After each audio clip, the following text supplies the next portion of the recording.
And we are live on the United Public Radio Network, 107.7 New Orleans. And it doesn't get any better than that on a High Strangeness Friday on the United Public Radio Network. To all those above me that watch over me, to all of you, my fave parapeeps on this side of the veil, welcome. This is Father Shawn's Paranormal Ministry, and I'm your host, Father Shawn Whittington. I'm a ordained Catholic priest with the United States Old Catholic Church. I'm a fully professed brother with the Old Catholic Benedictines of uh, Immaculate Mary. I am a team member of the Order of St. Benedict, and I'm also co-founder of GhostBegone.biz. And yeah, I'm that guy on Eli Roth Presents The Legion of Exorcists on Travel Channel, which is currently streaming everywhere if you haven't caught it. But that's my story, and I'm sticking to it. If there's anything you want to know about my wife and I and our ministry work, go to our website, www.ghost-b-gone.biz. If you go there to visit, there's a lot of cool things to see. Both my books are there. And if you buy the books off of the website, I autograph them. They come to you in a house blessing kit. And off of the website, part of the proceeds of every sale of every copy of my books goes to support stjude.org and the ASPCA. How cool is that? You can also enroll in my online course, Introduction to Spiritual Warfare. They're on the website. That's a 12-week online college level course.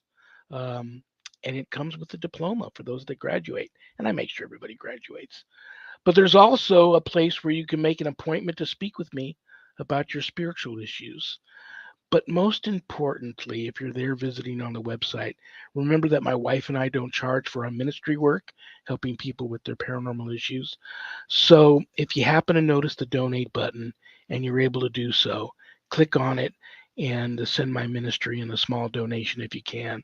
I know times are tough, but trust me, it'll be appreciated from the bottom of our hearts and we'll put it to good use. All righty, what else do I want to say other than thank you all so very much for tuning in because I don't have a show without you guys. And another really cool thing I love about my show is I have an awesome co host who's been waiting patiently in the green room. So I'm going to bring her out now. I love her, I respect her. She's a friend. She is the owner of Stellium Books. She's my publisher. Please welcome to the show, Annette Munich. Hi, Shawn. Hi, everybody. I'm so thrilled to be here. And thanks to you, PRN Talk Radio and 107.7 FM in New Orleans. And that's so very exciting. It is very exciting, and you look very pretty today. How's your day going? You have any big announcements today, or before we get this thing rolling? I Or you... don't. I think I look really kind of rough. It's another 100-degree day here. Oh no, what's the Yeah, humidity like? And you're in Oklahoma? Oklahoma by Tulsa. The prediction we're under heat advisories, so like 110 with the heat index. So it's a little roasty, Yeah, I can but imagine. you know, Well, you know me. I, you know, I tell you this all the time. I appreciate you being here. I also don't have a show without you because a show uh, is only as good as a host is only as good as his co-host and his audience. So there you go. You know I mean that. well, that's very, very gracious, and I appreciate that. That's very sweet. Um, we also have a great guest today, and he's also waiting patiently in the green room. We're going to bring him right out in just a moment. You ready to check the prayer urn? We should.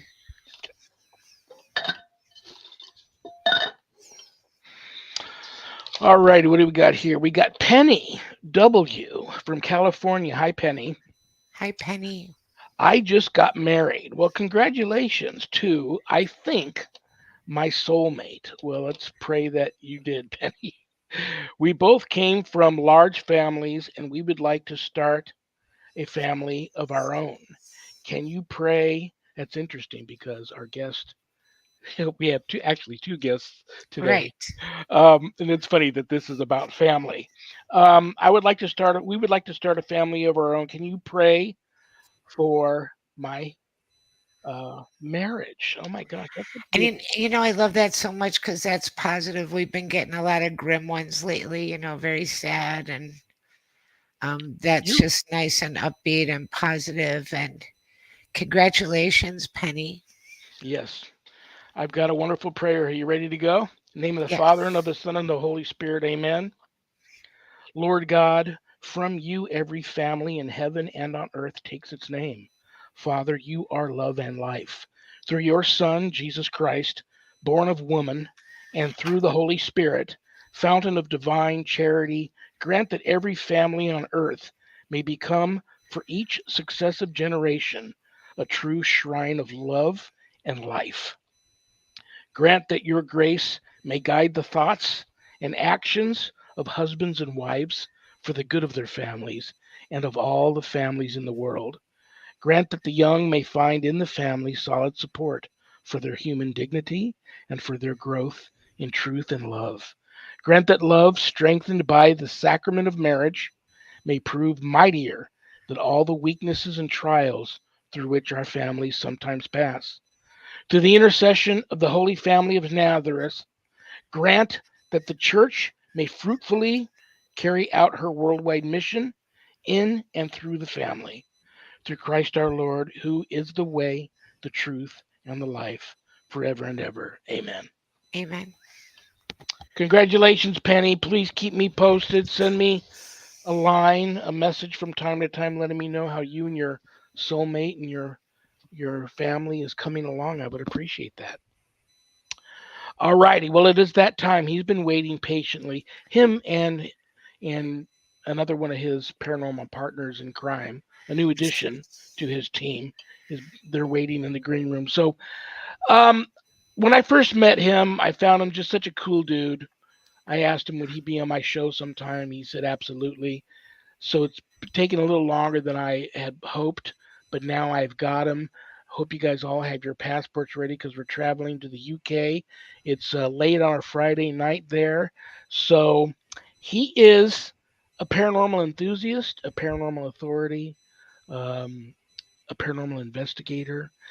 Lex Paranormal is his team. He's also the co host of Through the Lens with Bryan and Lex. Please welcome to the show the one and only Alex Anderson. Hello, Yay. Hi, everybody. Alex. What are you Hello. doing? What are you doing, brother? I'm currently putting little man to sleep. There you go. There you go. Well, I love that because it. My prayer request was about the family. I knew you had a new addition to the family. I didn't know that he was going to make his first podcast appearance today. So you're going to have to save this, Oh, download this absolutely. after the show, and save this episode. That is very cool. Please introduce your new addition to the Alex Anderson family to all of us. Well, this is my little boy. He's almost 4 months old, and his name is Ezra. Oh, Ezra. Very cool. Yeah, and usually he's asleep by now, but Well, he wanted to be, you know how it is, brother. He wanted to be a What part time of is it there? Is it like midnight or? that it little after 10 is, p.m. yeah, 10 minutes past 10. Okay. Yeah, I get a little confused sometimes. I haven't yet reached out since I came over to the United Public Radio Network. I haven't booked any guests from Australia yet, and I always have to remember when I do, they're like 18 hours ahead of us. So it's Yeah. usually like the next day, sometime early in the morning for them. And sometimes that doesn't work out because if they're working and stuff. But being on a Friday, most of them are just up having a cup of coffee on a Saturday morning when my Mm. show goes live. So that works out good. But thank you so much, brother, for being here. I know you've got literally got your hands full. Um, but since I've already met you, I'm going to let Annette talk to you for a little bit and get acquainted with you. Of course. Very nice. Alex, I was so excited when I found out you were coming on, and then um, the talking points that Shawn gave me. And what we decided on was talking about the difference between ghosts and hauntings in the UK and Scotland and Ireland. and it was said about noisy spirits. Was it noisy spirits in the UK? And I'll tell you how that nature I spirits in Ireland. And I started telling him a little bit about Whittington Castle. We have to send him a picture of that in Scotland in case he ever gets to go. But do you think that there is a difference in the different types of spirits in the different countries, or is that just what they kind of became known for? I think a bit of both. I think Okay, a bit of both. I think everyone is different around the world who are living, and I Mhm. think that's very reflected in the spirits. Interesting. So yeah, we're different when we're alive, so we're very different when we're not. And I think just I think with the English, Scottish, and Irish, I don't know. I think it's because when people think of our island, we're quite a posh place apparently. So anything to bring us down a little bit, call us noisy. well, I'll tell you how that all happened. I was booking a lot of guests from the UK, Ireland, Scotland, and England, and I've got a lot of ancestry and heritage from the UK in my bloodline. And so what Mhm. happened was I started keeping a log, a journal, and I started comparing the different descriptions of haunts from guests that I had, and uncanny that most of my UK guests and from England were talking about how really, traditional the haunts are. A lot of wailing, a lot of moaning. Funny enough, a lot of rattling of chains. Like, I always think of the Christmas Carol, the Mm. rattling of the chains, but people tell me they really do hear that. It's like when people, get hit by a tornado, they always talk about it sounding like a freight train. People say no, you really do hear the rattling of chains. And then I talk to my friends in Scotland who talk about, these really bizarre, frightening apparitions, like the one castle that has I know this is TMI, but the large pink masturbating gorilla, and some of these haunts are just the pipers with no hands or headless spirits or just the head. And then you talk to a lot of people in Ireland and they talk about, of course, the fairies and the leprechauns and all that sort of stuff. So, um, when I lay all of that on you, being from there, what do you think? I don't know much about a pink masturbating gorilla. That's a new one for I me. tell you what, when we're done tonight, type it in. Scottish haunting, the masturbating gorilla. The castle will come right up, and you'll I'll have see a all look. these people who will testify that they've seen it. It's just this bizarre. Yeah, that's a weird one. With the whaling stuff and stuff, I've heard whaling before, so that one I can account to. I think that's true. And having obscure haunts. So we have not far from where I live. There's a pub that used to be a inn for an outlaw 200 years ago or something like that, and he's headless. And apparently, you're not allowed to touch the rock out front because that's how he used to dismount his horse. And if you sit on the rock or something, he's supposed to follow you, and you get a headless horseman chasing you. So, but that's quite a cool one. I like that one. What do you got planned for the new addition to the family? Do you think we are looking at a future master paranormal investigator? Well, I'd like to think so. I think that would be really cool. My thing at the moment is I'm worried about how do I break it to him that this stuff's real, because when he's scared of the dark as a kid, I can't go in there and lie to him. Like, oh, there's nothing under your bed, mate. Right. There's nothing there, Oh, and then I know there's clearly a poltergeist under there. well, here, that's funny you would bring that up because I know that you don't want to lie to your child. Sometimes you almost have to protect them a little bit, and then as they Hmm. get a little older, they can understand a little bit better. Be honest with them about stuff. But um, what do you think about?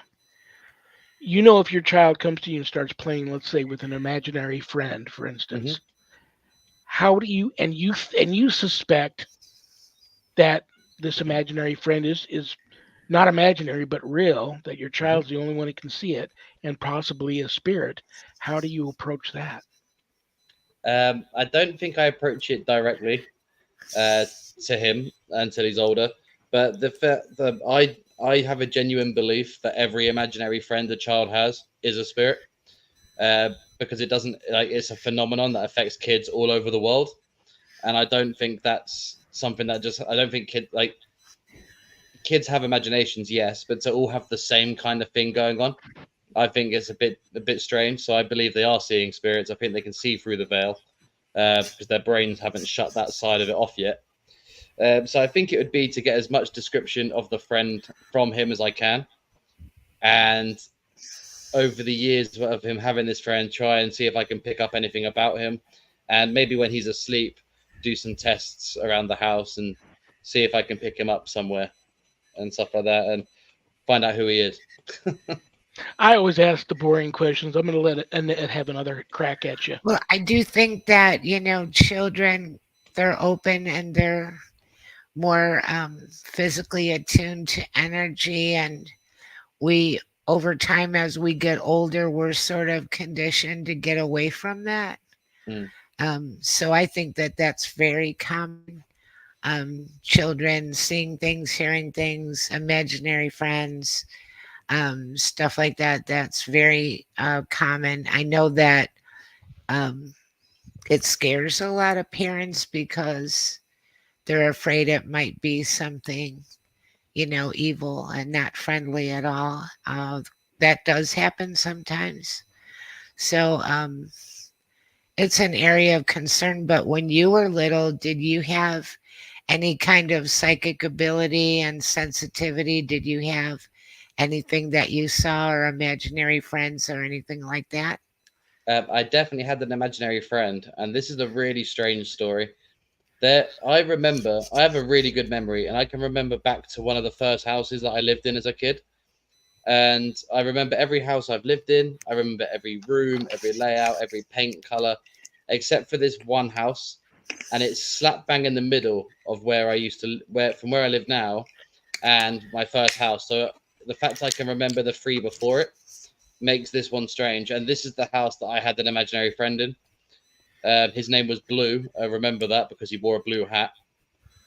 So I called him Blue, and I lived in that house for 366 days, and I can't remember a single thing about living there Wow. except for Blue. Only That thing. is really interesting. And no one Hmm. else ever saw him, heard him, any kind of encounter?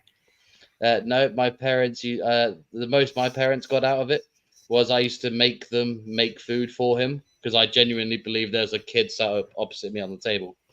I used to ask for sleepovers and make up like the air mattress for this kid to stay around. Who turns out, well, I didn't know. I think at my age, at that point, I didn't even know I was imagining it.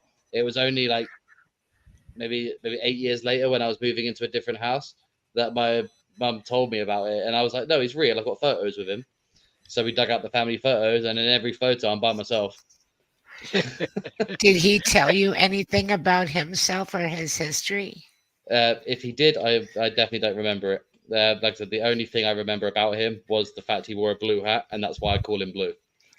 And he But was a little kid like you, or about the same age as me, yeah. okay. Well, here's my question for you on that one.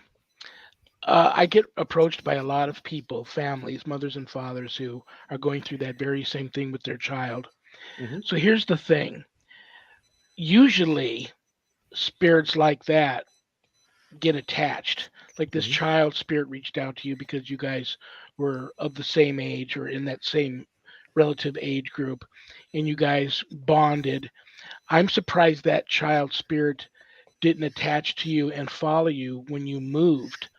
Do you have a theory on why maybe the spirit didn't? And possibly did you just grow out of that? Or if it was just really maybe trapped at that location that you had lived in? Or what do you think about that?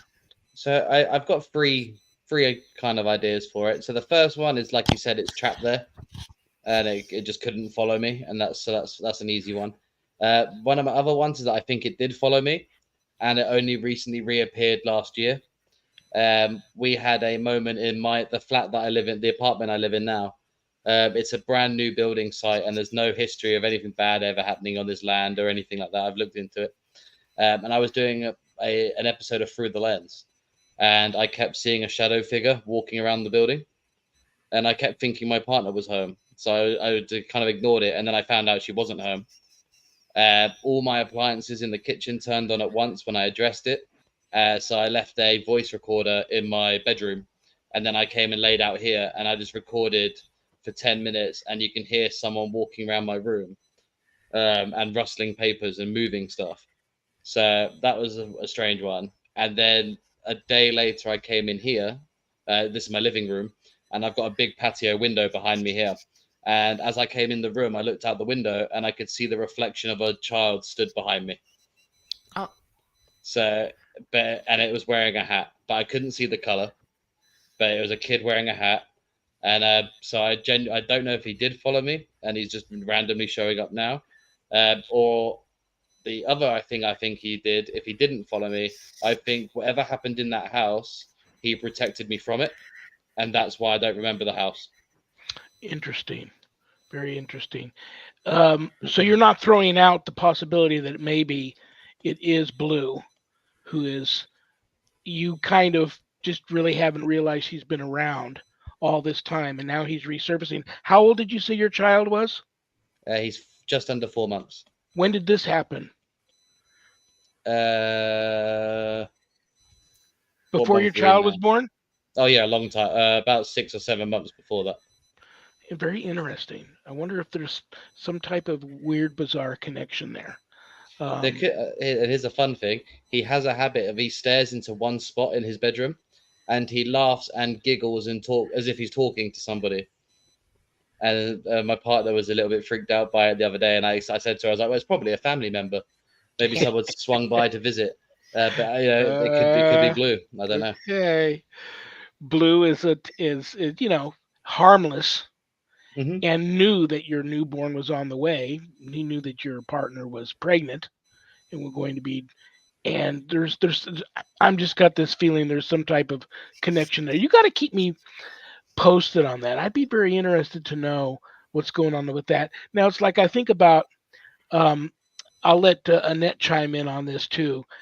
But like with my wife and I, we were set up on a blind date, but we instantly realized in talking to each other, we both had a passion for Mm. investigating the paranormal. We were both gifted. And I think that has contributed to us being married for over 20 years and having those types of things in common.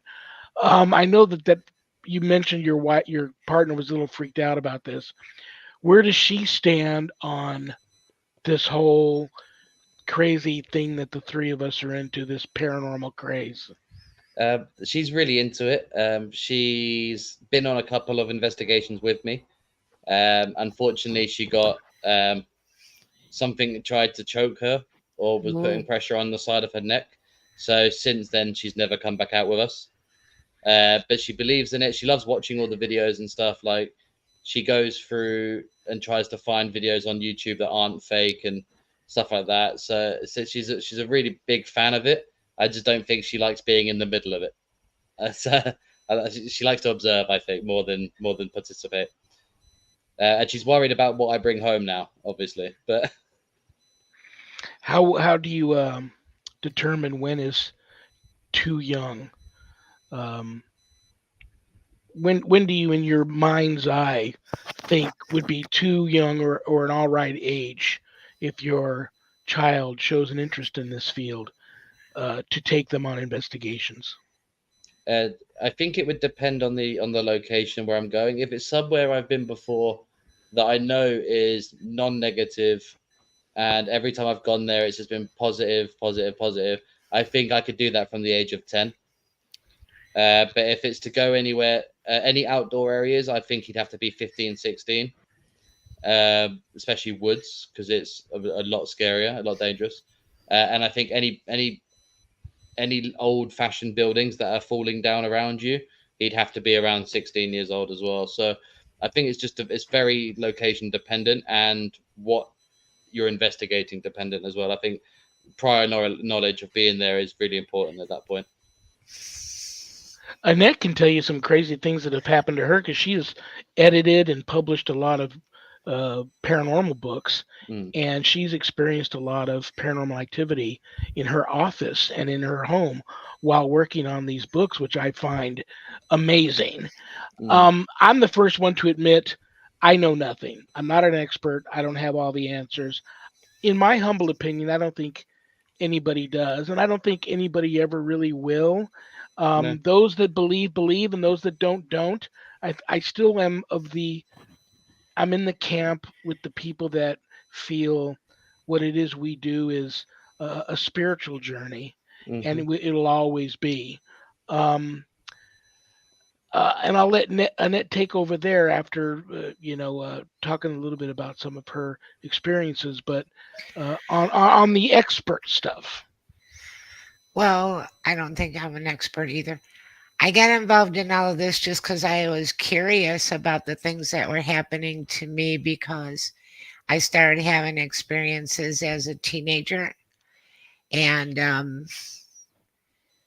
I just wanted to know more about it. And I had my own radio show for 4 years, but I didn't talk about my stuff that much. I wanted to hear what other people had to say and their experiences, and um, I was just kind of fascinated by all of that. But when I do the books, I think sometimes there's spirits behind the books that don't want these stories going out in the world. And I've had all kinds of things happen. I've had the page numbers be scrambled. I've gone to a book I'm working on, all the pictures are upside down now, just kind of crazy stuff. And then when I'm done with the book and I put the book out in the world, it stops. So I think that they just try to slow me down. yeah, it They sounds don't like want the it. story out there. So, but what I'd really love to ask you about is, do you have any great haunted castle stories? I not non-personal ones. I've not been to a castle yet. I'm still trying to get to one. Everywhere I've been to, it's been old antique stores, cemeteries, churchyards, and stuff like that. So I haven't been to a castle yet. But there's abundance of them in this country. There's so Right, many. But there's one. I believe there's one in Scotland I need to go to. I have a friend who lives there, and he keeps inviting me up to go and investigate this castle with him. And I can't remember what it's called. Uh, How but close this do one you live to Shropshire, England? about 2.5 hours, maybe 3 hours. That's where Whittington Castle is. My family's castle is there. I'm dying to get out. The wife and I may have a 25th wedding anniversary trip out there, and if we do, that's definitely on the location. She's also related to Mary Queen of Scots, so I have to try and find a spot that somehow, some way, Mary Queen of Scots had something to do with it, and take my wife there too, so we can say we at least went to some place that had something to do with her. But yeah, castles really intrigue me. They're just so haunted. Do you have a theory on that? I think it's the rooted history that a castle has seen. A castle has seen more death, betrayal, um, treacherous behavior, debauchery. You name any kind of behavior, a castle's had it. And I think if you got dungeons in castles where people died. They used to hang people who was against the crown over the top of turrets, which is why when you look at a castle, that when they've got the big towers, there's usually black mold like coming down the side, and it's Yeah. not mold. It's the bacterial carcass of people's bodies that used to hang there, which stains the stone. So stuff like that, and wars used to be fought over these things and inside and outside these things. So the amount of action and, like I said, death they've seen, it would be. I'd be well surprised to find an old castle that hasn't got a single spirit living in it. right, absolutely. And we don't have. I could be wrong. Maybe like if you investigate some of the old prisons and stuff, you might hear something that sounds like chains, but that's really out of the ordinary for here. You don't hear that kind of stuff about Mm. the chain sounds, but I'm sure that you would in a castle. That well, at least that's a stereotype. The Well, moaning, the chains, you know. there's another sound we get quite a lot that I've heard quite a lot. It's keys, Really? Huh. the jingling of keys, and I've heard that in I think maybe 5 or 6 different locations, and none of them are prisons. So you wouldn't expect people to walk around with bunches of keys, but keys is another one that you get to hear quite a lot of. Interesting. Mm. Okay, I'm going to put your feet to the fire on this. Every person that I speak to, and you've got a lot of friends in Scotland and Ireland that will agree to it. A few might say no, it's here or it's there. But, and worldwide, whenever I ask somebody where do you think the most haunted country is, Mm. I'm telling you pretty much hands down people still say it's England. Where do you stand on that, good or bad, and then explain why you feel that way? So I'm kind of on the kind of tempted to agree, but I think America, like the United States, is a very big contender to be up there because of the size and scale of it. I think England seems to be the most haunted place because we're very very small, so you get a lot of cluster hauntings. Like if there's one house in a road that's been affected by something, chances are there's 2 or 3 more around the corner, uh, and stuff like that. So I think I also think it's because being one of the main focal points in the World War, people kind of assimilate us with a lot of people have died and all that kind of stuff. So tragically died or died, and I don't say unnecessarily. To be fair, I died not naturally, we'll say. And I think that's why we also get attributed to. But I do think that we're probably up there. I hear when I research cases to look into, the amount of times it's all British is insane. There were so many cases to go through. But I would think America, for me, I would think because of the sheer scale of America, I think the United States would probably be a more haunted country than we are. Very But interesting. that's just percentage wise because of Hmm. the size though. But you know what? We have a lot of hauntings here, but we also have a lot of haunted battlegrounds. And that's Revolutionary War and Civil War. And Gettysburg, isn't there? Gettysburg, Like yeah. one of the most famous haunted battlegrounds in the world. Yeah. Which is, I And mean, that's the place I really want to go to because we have a theory on different types of hauntings, and one of the most common stories of a residual haunting, which is a non-celestial haunting. They're not aware they're a ghost. It's just an imprint left behind. Is these soldiers that get out from behind a tree and then they get shot down, and it's a really weird story. I've heard it from so many people that have gone to Gettysburg that they see this one thing: 2 soldiers knelt by a tree. One stands up and steps out, and he gets hit by a bullet, and then they both disappear, and they're just such a residual haunting. there's a fort here not too far away called Fort Gibson. Mm, And Fort Gibson is very haunted and it's a little bit spread out, but when you go there, you can see that this building and this building and that building, these are all connected and they're from the same era, you know? And you can see that this is a fort and it's historic and there's a sign. And yet they like built new houses in between these buildings and people moved in there. And I'm like, what? So anyway, then there's all these people with these stories and they see, at night they see soldiers going by on their horses, ghost mm. horses too. Oh yeah, all kinds of stuff. And it just kind of um, I found it a little bit mind blowing how they would just think it's a good idea to, we'll just build a new house between the old field hospital and the barracks, and someone will buy it.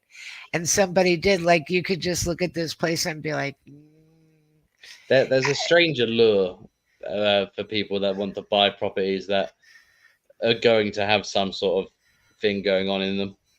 Uh, I know people that would happily move into the Amityville house and all this kind of stuff. I'm like, why? Have you heard about it? right, right, right, And right. I think it's because people want to experience something, Right. and it's the closest you get to proving it is being, even if it's something knocking on a wall, that answers a lot of questions for some people. Right. I have to admit, I'm on the fence with the whole intelligent um, and residual haunt. Mm, I do believe to a certain extent all haunts are intelligent, and I'll give you an example. I know things can be so traumatic they put an imprint on the tapestry of time and of life, but and they may tend to repeat themselves. But I was in a home here in Las Vegas, built not very old, not 50s I want to say, but it's a mansion. And the people that lived there for many years kept seeing this one woman. They had a bomb shelter built in the 50s. Of course, everybody had a bomb shelter, but they had a bomb shelter downstairs at the under the house that they turned into a bowling alley. And people would report seeing this woman walk down the lane, the bowling lane, across the room and up this secret staircase that would come out through a bookshelf in the mm, bar on the first floor, and then walk across the ballroom into um, the salon. They had a salon in there. Well, of course, I knew that had to be the woman that had built the home and lived there most of her life and died in the home, the original matriarch female. And that they, whenever they saw her, she was doing the same thing. So my wife and I are there one night, and I'm down in the bowling alley, and my wife is walking up behind me as I'm walking down this bowling alley lane, and I turn around to talk to her, and it wasn't my wife. She wasn't even down there with me. I'm face to face with this woman who I Ooh. thought it was a transient. Somebody snuck into the home because it was vacant, mm. broke in there, and it was some transient homeless woman. That's what I thought at first. But she was just so still and so lifeless that I froze. And what felt like a minute was probably maybe 10 seconds. But we were just face to face. And it wasn't until I moved out of her way that she continued to walk. And then I watched her walk through the room, up those stairs. I ran up there, went into the bar, just started taking photos in the ballroom. I couldn't see her. And it was, I want to say, days later, reviewing evidence, I caught the back side of her in a reflection. There's a huge mirrored pillars in the middle of this ballroom, and I caught her in the reflection of one of the mirrors going into the salon. So what do you think about the whole residual versus intelligent haunt? Uh, I mean, when I say intelligent, I mean the ones that physically aren't acting out a pattern. So people, poltergeists, that's not residual. Angry spirits, that's not residual. But I think just sometimes, I think really horrible deaths, just kind of, they just, it's almost like they're there, but they're not aware they're there. So you can't, they'll never deviate from the routine. Right. Uh, so like with your story there, like you kind of interrupted her routine because you stood in front of her, so she couldn't continue it. She didn't try and go round you, didn't go through you, and didn't just disappear. She just stood there. And I think so. To a degree, I agree that both sets of hauntings would be intelligent, but I just used it as a term of, when I say intelligent haunting, I mean this thing really knows it's not alive anymore, or it knows it, or it thinks it is, but it knows it can do stuff to you or mess around with you, and it's consciously changing its routine and doing stuff all the time. Residual to me is just is spirits that are stuck in a routine, that they have to walk into a certain room on a certain day at a certain time and relive their death again. See, I got two things about that. Sean, did she look like a regular life person? I did. I thought she was a homeless woman that had snuck Right. in because there was a another secret door at the end of one of these little bowling lanes that led out into the yard, Yeah. and I thought this was some woman, homeless woman, that snuck in there. I had an apartment, and this is actually one of the creepiest things that ever happened to me. It's kind of funny because if you write down these different stories, what somebody else might think was a scary, scary thing, and for you being there at the time and living through something, But I had this apartment, and when I was in the bathroom, if I looked at the mirror, I'd see a man walk behind me in the hallway towards the kitchen, and there's no door in the kitchen to get out. And I'd freak out and go look, and there's nobody there. And I saw him a bunch of times, and he looked like a regular life person. He was always wearing the same outfit. And I got really scared one day. He's going to stop in the doorway behind me, and I'm Yeah. going to be meeting eyes with him in the mirror. So I did the cowardly thing and covered the mirror up with a towel, and I didn't have a mirror in my bathroom anymore because F that, that's what. So that was one.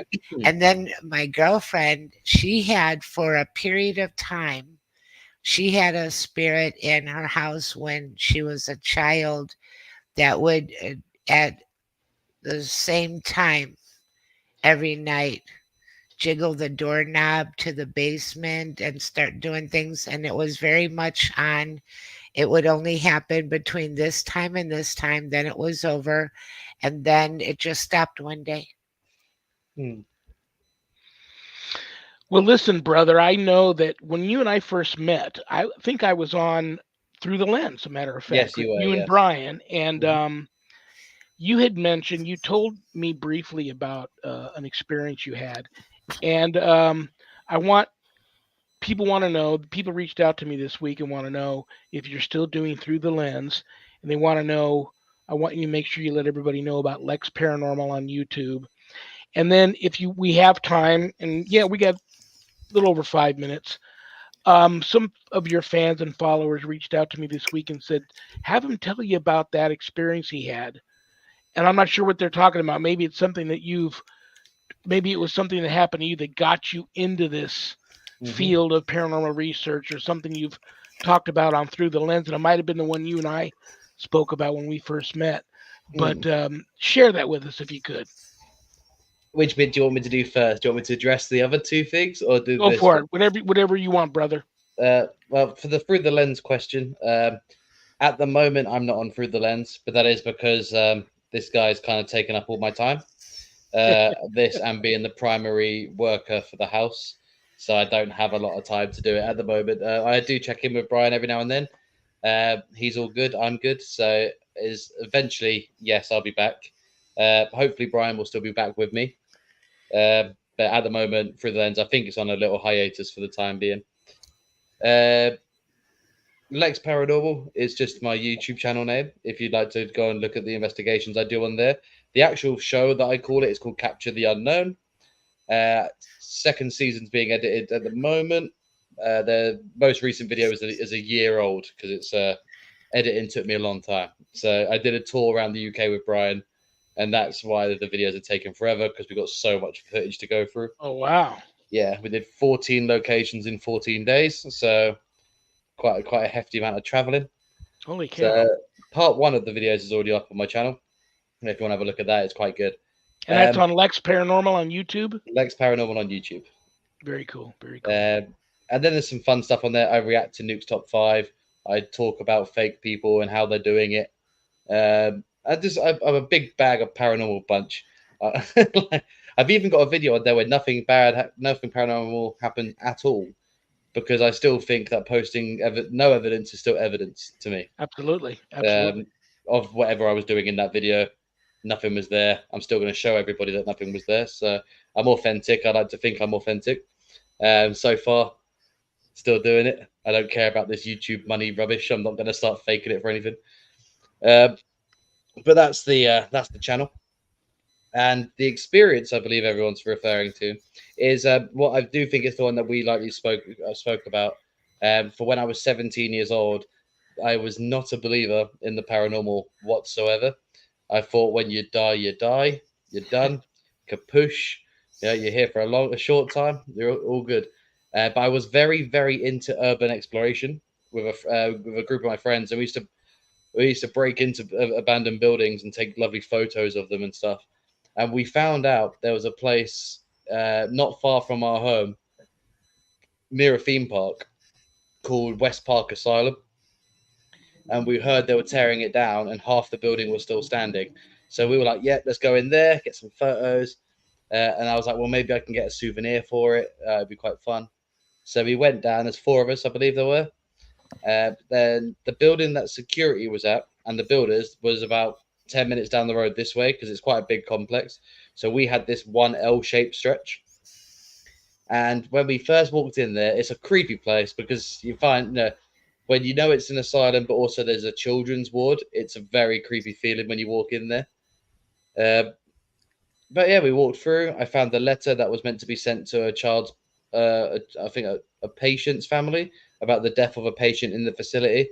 So I read that, and I forgot to put it back. So I actually took it around the facility with me. Um, I heard children laughing when there was no children around, so that was a weird one. But again, because it was me at the time, I just went, "Oh, there must be someone outside." Um, so that was a weird one. Then we walked through the kids' ward, and I heard a piano playing by itself. So I was like, "Well, I'm going to find a piano. There's one in here. Let's go looking for it." So I found a piano, and it was smashed to bits and didn't work, and I couldn't find another one. So I don't know where the music was coming from. Uh, and then I decided after I was taking some photos, security were getting closer to us. So I was like, okay, we need to go. And as we were leaving, I remembered that I still had that letter in my back pocket. And for some reason, I don't like taking stuff out of abandoned buildings. So I was like, I'm gonna go and put this back. So I walked all the way back through to the other end of the building, put the letter down, and as I'm walking back out, I can hear someone banging on a window next to me, but behind me. And these windows are really high up. They're like church height windows. They're really up here. So I was like, well, and to me, I was like, oh crap, security have found me. Don't turn around. Just keep walking. They will leave you alone when you get to the exit. And as we keep going, the banging gets louder. And then all of a sudden, it sounded like someone jumped down behind me. And even though I said to myself not to turn around, I turned around. Uh, the Clear as day, remember seeing it as well. It was horrible. It was about 6 foot 5, maybe 7 feet of black fog with a pair of red and yellow eyes at eye level with me. And I remember being stuck frozen staring at it for what for me felt like an hour or 10 minutes. It must have been 10 seconds, 15 seconds.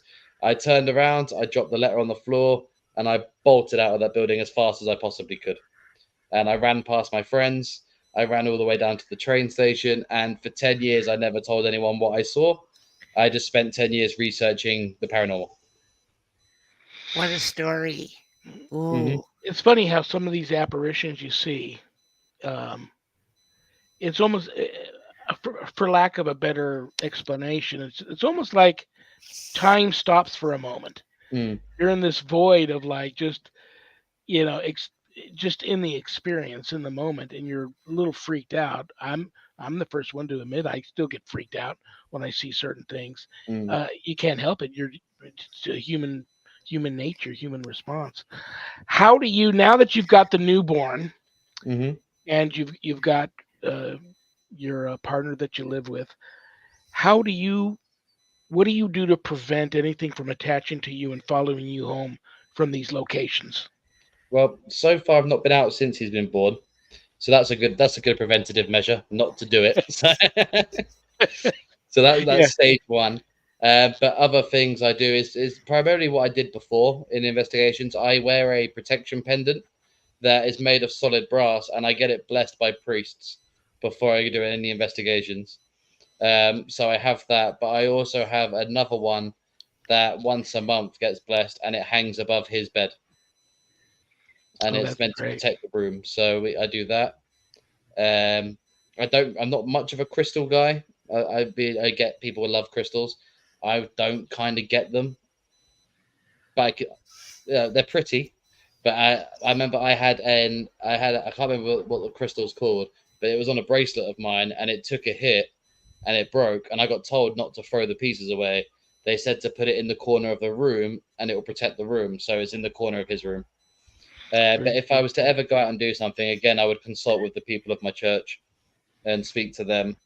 And I wouldn't be doing any occult practices. Like I'm not going to start doing rituals and seance and anything like that that could predominantly um, what's the word I'm looking for? Not persuade. Anything that could advertise Provoke or myself for an conjure. attachment. Mm. I don't want anything. Yeah, so I'll happily go and investigate a location with my recorder, my camera, and myself, and deal with it. But and make sure I revoke any invitation before I leave. But I won't be doing any kind of conjuration stuff, and I would definitely won't be doing any ritualistic stuff that just invites an attachment. Right. Well, before I kick you out of here, we're going to check the mailbag because lately some of the questions I've been getting out of the mailbag are perfect for my guest. I think it's fun to do it with the guest still here. I do too, yeah. We used to not do that, and that worked out so good that one time. This is Bill W. from Oregon. Hi, Bill. Hi, Bill. Hey, Bill. What are non-human entities, and do you believe they exist? And I'm just going to let my guest go for it. Um, do I believe in non-human entities? Yes, but in a different. And I believe in them all across the board. I think there are animal spirits because there has to be. If you believe that when we die, we can become a ghost, so can your dog. I also feel that's why people feel like when people do investigations, they feel something brush past their legs. It could be an animal rather than what does it YouTubers say? Oh, it's a demon. Touch my leg. It didn't. It's I probably a have dog. seen a dog spirit, so I So have. there you go. So I definitely believe in that. And after what I saw when I was younger, there's absolutely no way what I saw had ever been human to appear in front of me like that. So I do believe. Um, I hate using the D word because YouTube has ruined it, but to me, I think that was my once in a lifetime demonic experience of seeing something like that. I don't think I'll ever find it again unless I actively was working with it. Um, yeah, so I do believe I just don't know what they are. I think from a biblical standpoint, I don't even think there's a big enough description from that worldview. It's vague, um, so I don't know. I don't know if I want to know. I just know they're real. Well, brother, you know I love you and respect you, and hopefully, if I get my rear end out there to the UK, we'll get to hook up and do some investigating together. Did you have fun when you come back? When I came back, where? Will you come back here on the show? Oh, of course, yeah. Hopefully next time I won't be having a human radiator in my hands, but yeah, I loved it. I loved he it, is and I asleep know now that though. everybody else loved it too. Yeah, Take good care of that new addition to the family. I will Brother, do. have a wonderful remainder to your Friday evening. Thank you so much for being here. And Annette, do you want to say goodbye to him? It was so awesome having you on. So great meeting you. I really had a great time, and I can't wait till you come back again. Oh, thank you so much, and absolutely pleasure to be here. So thank you for inviting me. God bless you, Alex. We'll talk to you soon. Bless you. Thank you. Take care. Cool guy. Are you ready for this week's joke? Sure. Okay. Everybody says joke. I felt ridiculous that one week. I just didn't even get the joke. I'm just like, I don't get it. Everybody wants to know what's with the jokes. Well, it's my poor attempt to put a smile on everybody's face before we say goodnight. This is a haunted carnival barker hat that was gifted to me by the daughter of the owner of a carnival that I investigated, and that story's in my second book. It sure is. I I, remember that story. I don't say it often enough, so I'll say it again really quickly. God, Ghosts, and the Paranormal Ministry, 1 and 2, Shawn's books. And I've done quite a few paranormal books, and his stories are the scariest stories. They're crazy stories. You couldn't make up these kinds of stories. You don't know what's going to happen next. You can't guess what's going to happen next. Very good, interesting stories. And I do remember that's the Gypsy Carnival chapter. yeah, and I'm Yes. dying to say something about that story, but I want people to be surprised when they read that story. Um, so here we go. We have Al P from Nevada. I don't know if he's in Vegas, but he's from Hi, Nevada. Al. What did one bean say to the other? What did one bean say to the other? How How you you been?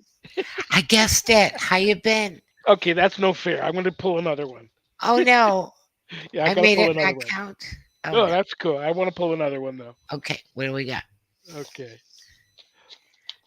So everybody says, so still you didn't answer what's with the jokes. So I mentioned to somebody that I was a sucker for a good bad joke. All these people started sending me all these jokes to say live on air. So this is Peter C from Hollywood.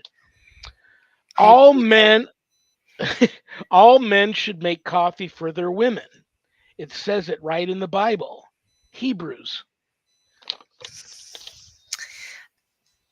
Puns are good. I like that. I Hebrews. love you. You know Love I do. you. Have a great remainder to your Friday evening. Thank you for being here. Thank you, And I'll see you next week. Oh, your friend's going to be on next week, Thomas. Thomas Freeze, Right. master storyteller, author, and I'm going to want people Well, to be pleasantly surprised what he's going to talk about. and you know what? I found out that he can do. He can communicate with spirits and with animal spirits by seeing a photograph. So I was going to ask you if you wouldn't mind him doing some readings if people would send in Oh, pictures. absolutely. I think people might really kind of like that. Cool. It's you don't run across that every day, or do you? I don't know. That sounds great. We'll have we're going to have fun. I love We're Thomas. gonna have He's a fun. cool dude. Yeah. All All right, right. My sister, have a great pleasure. weekend. Have a great weekend. I'll see you later. Hang on, everybody. I'm going to say goodbye to you all here. Um, Once again, thank you to United Paranormal Radio Network and United Public Radio Network 107.7 FM New Orleans for carrying my show. God bless them. Thank you to Michelle DeRoche for making that all happen. Thank you to Laura Lee for being my producer behind the scenes today, helping me out because I'm still a little rusty on this whole StreamYard gig thing. And what else do I want to say to you guys? And thank you to each and every one of you for being here because, like I said, I don't have a show without you guys. So, God bless you all too. I got a magic word for you sponsors. If you want me to give you or your uh, product or, you know, a shout out live on air, reach out to us. We do the whole sponsor thing. You can be a sponsor on this show if you'd like. So, I will leave you all with this. We may have done what the devil said we did, but we are not who the devil says we are. Don't go anywhere. Stay tuned. Coming up next is Spirit Switchboard with Carrie Lynn Shellhorn. That's a great show. And I will see you all next week. I love you all. God bless you all in the name of the Father and the Son and the Holy Spirit. Peace.